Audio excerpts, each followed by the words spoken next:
Praise the lord. Welcome to Jesus miracles. మరి యేసయ్య చేసిన అద్భుతాలు మన జీవితంలో జరిగించడానికి దేవుడు చూపించిన ఈ అవకాశాన్ని బట్టి, దేవుడిచ్చిన కృపని బట్టి దేవుడికి కృతజ్ఞతలు. మరి ఈరోజు మార్కు సువార్త 5వ అధ్యాయము 41వ వచనములో మరి యేసయ్య ఒక చిన్న 12 సంవత్సరం గల ఒక చిన్నదాన్ని బ్రతికిస్తాడు. చనిపోతుంది ఆమెను బ్రతికిస్తాడు. ఒకసారి మార్కు సువార్త 5వ అధ్యాయము 41వ వచనం చూసినట్లయితే, ఆ చిన్నదాన్ని చేయి పట్టి తలిత కుమి అని ఆమెతో చెప్పాను. ఆ మాటకు చిన్నదాన్న లెమ్మని నీతో చెప్పుచున్నానని అర్థము. వెంటనే ఆ చిన్నది లేచి నడవసాగెను. ఇక్కడ మనము చూసినట్లయితే మరి యాయిరు అని ఒక సమాజపు అధికారి ఒక వ్యక్తి మరి యేసయ్య పాదాల మీద పడి, అయ్యా నా బిడ్డే చనిపోవడానికి సిద్ధమయ్యింది, అంటే ఇంకా చనిపోతుంది అంటే వాళ్ళు అప్పట్లో వైద్యం కానీ వాళ్ళు చేయాల్సిన ప్రయత్నం అంతా చేసినప్పటికీ అందరూ చెప్పిన మాట, నీ బిడ్డ చనిపోతుంది. మరి ఆఖరి క్షణాలలో మరి ఆ ఒక అధికారి యాయిరు వచ్చి యేసయ్య పాదాల మీద పడి, నా బిడ్డని స్వస్థపరచు రానన్నప్పుడు మరి అక్కడ మాట్లాడుతుండగానే వారింటి నుంచి మరి కొంతమంది వచ్చి ఆయనతో ఆ అధికారితో అంటారు, నీ బిడ్డ చనిపోయింది, ఇంకా బోధకుడిని శ్రమ పెట్టకు, ఇబ్బంది పెట్టకు, ఏమొద్దని చెప్పు అని చెప్తుంటాడు. కానీ అక్కడ యేసయ్య వాళ్ళ మాటని లక్ష్య పెట్టాడు. మరి యాయూరికి ఆ తండ్రికి ఒకటే మాట చెప్తాడు, నువ్వు భయపడకు, నమ్మిక మాత్రం ఉంచు, భయపడకు, బిడ్డ చనిపోలేదు, నీ బిడ్డ చనిపోలేదు, నిద్రిస్తున్నది అని చెప్తారు. మరి వాళ్ళు చెప్పిన మాటలని, చనిపోయింది మేము చూసాము అన్న చెప్పిన మాటలని లక్ష్య పెట్టకుండా మరి అక్కడ యాకోబుని మరి పేతురుని యోహానుని తీసుకొని మరి యేసయ్య వాళ్ళ ఇంటికి వెళ్తాడు. వెళ్ళినప్పుడు మరి ఒకరు చనిపోయినారు అంటే ఆ ఇల్లు ఇమ్మీడియట్గా ఆ వాతావరణం అంతా ఎట్లా ఉంటుంది, చాలా ఏడుపులతోనూ అరుపులతోనూ మరి వాళ్ళ బాధ మరి వ్యక్తపరుస్తారు. అదేవిధంగా చాలా ఎట్లా అంటే ఇంకా అందులో 12 సంవత్సరములు గల మరి ఆ చిన్నది చనిపోవడం, ఇంకా అవన్నీ జ్ఞాపకాలు అవన్నీ ఇంకెక్కువగా వాళ్ళు ఏడుస్తున్నారు అక్కడ. మరి యేసయ్య వచ్చి, ఏడవకండి, మీరు ఎందుకు ఇట్లా ఏడుస్తున్నారు, ఆ చిన్నది నిద్రిస్తున్నది అన్నప్పుడు వాళ్ళందరూ అక్కడున్న వాళ్ళందరూ నవ్వుతారు, ఆయనని అపహరిస్తారు. ఏంది నువ్వు చచ్చిపోయిందని ఆడ ఆల్రెడీ డిక్లేర్ అయిపోయింది, మేము చాలాసేపటి నుంచి ఏడుస్తున్నాము, నువ్వు వచ్చి ఆమె నిద్రిస్తుంది అని చెప్తున్నావు అనేసి ఆయనని చూసి నవ్వుతారు. అయితే అప్పుడు యేసయ్య వాళ్ళందరినీ మరి నిశ్శబ్దంగా ఉండమని చెప్పేసి మరి ఆ ఒక్క చిన్న బిడ్డ దగ్గర ఎవ్వరు ఉండొద్దు, ఉత్త తల్లిదండ్రులే మరి తనతో ఉన్న శిశువులు యేసయ్యని ఉండాలి అనేసి ఆజ్ఞాపించినప్పుడు వాళ్ళందరినీ బయటికి పంపించేస్తారు. మరి యేసయ్య అక్కడ మరి ఆ బిడ్డని లెవ్వు అని మరి ఈ వాక్యముతో చిన్నదాన లెవ్వు అనగానే వెంటనే ఆ బిడ్డ జీవము పొందుకొని లేచి ఉంది. మరి ఆమెకు ఆకలి అవుతుంది, యేసయ్యని చెప్తాడు, ఆమెకి ఏమైనా పెట్టండి అని ఆ తల్లిదండ్రులకి చెప్తాడు.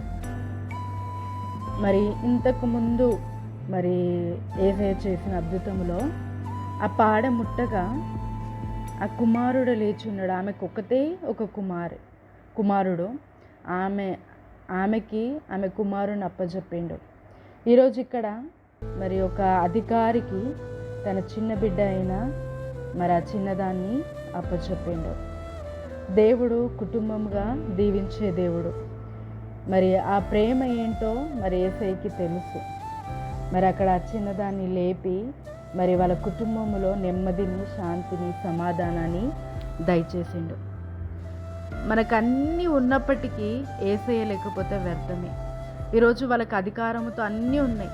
సమాజపు అధికారి అంటే చాలా డబ్బులు ఉన్నాయి, పేరుంది, పలుకుబడి ఉంది, అన్నీ ఉన్నాయి, జనాలు ఉన్నారు, వాళ్ళ ఇంట్లో మస్తు మంది ఏడుస్తున్నారు. అయినప్పటికీ ఎవ్వరు ఏం చేయలేకపోయినారు. ఒకవేళ నిజంగా యాయిరు వచ్చి మరి ఆ అధికారి వచ్చి యేసయ్య పాదాల మీద పడకపోతే, యేసయ్యని అడగకపోతే ఈరోజు మరి ఆ చిన్నది బ్రతికున్నట్టుగా మనం చూడకపోతుండే. మరి అన్నీ ఉన్నప్పటికీ యేసయ్య ఉండకపోతే వ్యర్థమే నీ జీవితంలో. మరి నువ్వేమన్నా దేవుని మాటలు చెప్తున్నా, దేవుడు ఇది చేస్తాడని చెప్తున్నా, నీకు ఎగతాళి చేస్తుండొచ్చు. నిన్ను చూసి నవ్వుతున్నారేమో. దేవుని వాగ్దానము నన్ను నెరవేరుస్తాడు, నన్ను గొప్ప చేస్తాడు, నన్ను విడిపిస్తాడు, నన్ను స్వస్థత నాకు కలుగుతుంది అని నువ్వు చెప్తున్నా కూడా నీ పరిస్థితులలో మరి నీకు అవిశ్వాసం కలిగేలాగా మాట్లాడుతుండొచ్చు. భయపడకు. ఎందుకంటే అన్నీ ఉన్నను యేసయ్య లేకపోతే అది వ్యర్థమే. మరి ఏది వాళ్ళని బాగు చేయలేదు, ఏ డబ్బైనా వాళ్ళని విడిపించలేదు, ఏ ఘనత అయినా, ఏ ప్రజలైనా అవసరానికే తప్ప వాళ్ళు నిజముగా సరైన సమయంలో కానీ శాశ్వతంగా ఉండరు. కానీ ఈరోజు శాశ్వతమైన దేవుడు మనతో ఉన్నాడు, మనలో ఉన్నాడు. మరి మనకి ధైర్యం ఉంది. మరి యావీరు నిజముగా జ్ఞానవంతుడు కనుక యేసయ్య దగ్గరకు వచ్చి తన బిడ్డని రక్షించుకొని మరి జీవాన్ని కలగజేసుకొని మరి ఈరోజు సంతోషంగా ఉన్నట్టుగా బైబిల్లో మనం చూస్తున్నాం. మరి మన జీవితంలో యేసయ్య ఉన్నందుకు మనకి సంతోషం ఉన్నది, రక్షణ ఉన్నది, జీవము ఉన్నది. కనుక ఎవరు చెప్పినా, ఎవరు నవ్వినా, ఎవరు ఎగతాళి చేసినను, ఎవరు జరగదు అన్నను ఒకటే, నీ జీవితంలో ఇంకా ఏవి జరగట్లేవని నువ్వు బాధపడ్డాను, ఏవి ఇంకా అవ్వట్లేవని, ముందుకు సాగట్లేదని, ఇంకా ఆరోగ్యం రాలేదని, ఇంకా నా పరిస్థితులు చక్కబడలేవని నువ్వు బాధపడుతున్నా, ఈరోజు నీకు గుడ్ న్యూస్.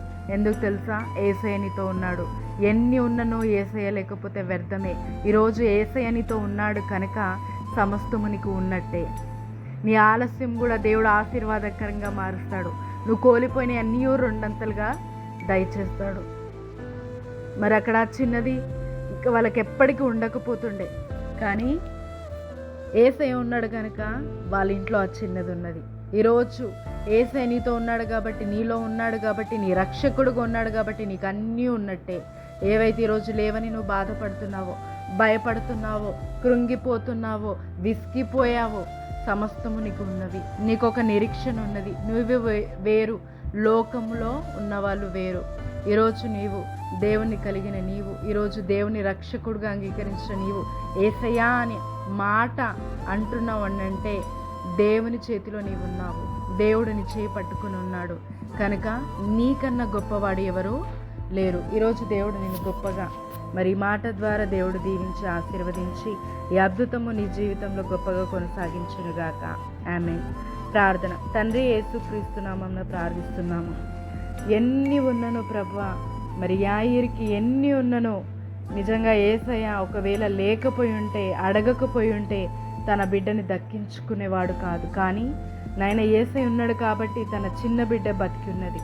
ఈరోజు నీవు మాలో ఏవి లేకపోయినప్పటికీ నీవు ఉన్నావు దేవా. సమస్తమును మాకు ఈరోజు నువ్వు దయచేయు దేవుడవి, సమస్తమును మాకు సమకూర్చు దేవుడవి. అయ్యా నీవు లేకపోతే మేము బాధపడాలి, భయపడాలి. ఈ పరిస్థితులకి మేము భయపడొద్దు, ఇవి మమ్మల్ని లోపరుచుకోవద్దు. నీవు మాకున్నావు కనుక ప్రభా, మరి మేము భయపడకుండా, అపనమ్మకం ఉండకుండా, పరిస్థితుల వల్ల చెదిరిపోకుండా విశ్వాసాన్ని దయచేయి. నీవు ఉన్నావు కనుక సమస్తములో సులువుగా మమ్మల్ని దీవించి ఆశీర్వదించి నీ కృపతో నింపుతావని యేసుక్రీస్తు నామంలో ప్రార్థిస్తున్నాము తండ్రి. ఆమేన్. దేవుడు నీ జీవితంలో గొప్ప కార్యాలు చేసి మరి గొప్ప జీవితాన్ని, గొప్ప కుటుంబాన్ని నీకు దయచేయునుగాక. ఆమేన్.